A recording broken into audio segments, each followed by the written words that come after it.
Recording studio जीवा चौक मधुबनी। अरे सारा रा रा रा होली है, भौजी के फाटल चोली है। सारा रा रा रा होली है, भौजी के फाटल चोली है। भौजी के फाटल चोली है, भौजी के फाटल चोली है। सारा रा रा होली है, भौजी के तीतल चोली है। सारा रा रा होली है, भौजी के तीतल चोली है।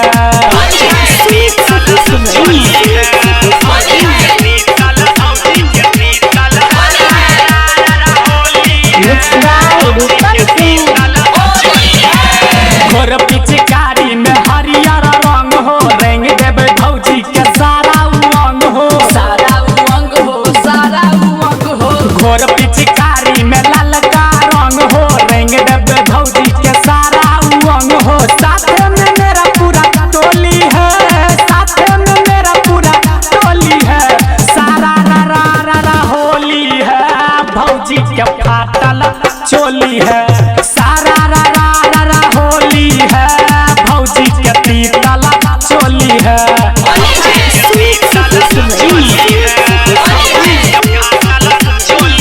रूपम रिकॉर्डिंग स्टूडियो जीवा चौक मधुबनी।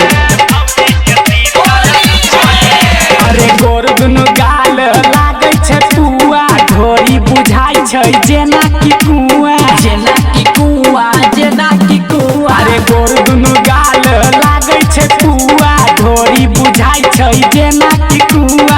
भौजी के रसगर बोली है, भौजी के रसगर बोली है। सारा रा रा होली है, भौजी के फाटल चोली है। सारा रा रा होली है, भौजी के तीतल चोली है।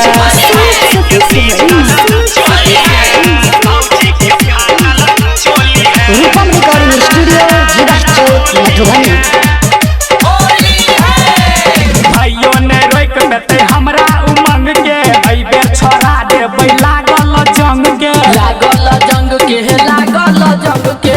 भाइयों ने रोक देते हमरा उमंग के, एहि बेर छोड़ा देबै लागल जंग के। प्रिंस घनश्याम कहे भोली है, लागल रंग भौजी भोली है। सारा रा रा होली है, भौजी के फाटल चोली है। सारा रा रा होली है, भौजी के तीतल चोली है। भौजी के फाटल चोली है, भौजी के फाटल चोली है। सारा रा रा होली है, भौजी के तीतल चोली है। सारा रा रा होली है, भौजी के तीतल चोली है। रूपम रिकॉर्डिंग स्टूडियो जीवा चौक मधुबनी। Mobile number 9110963660।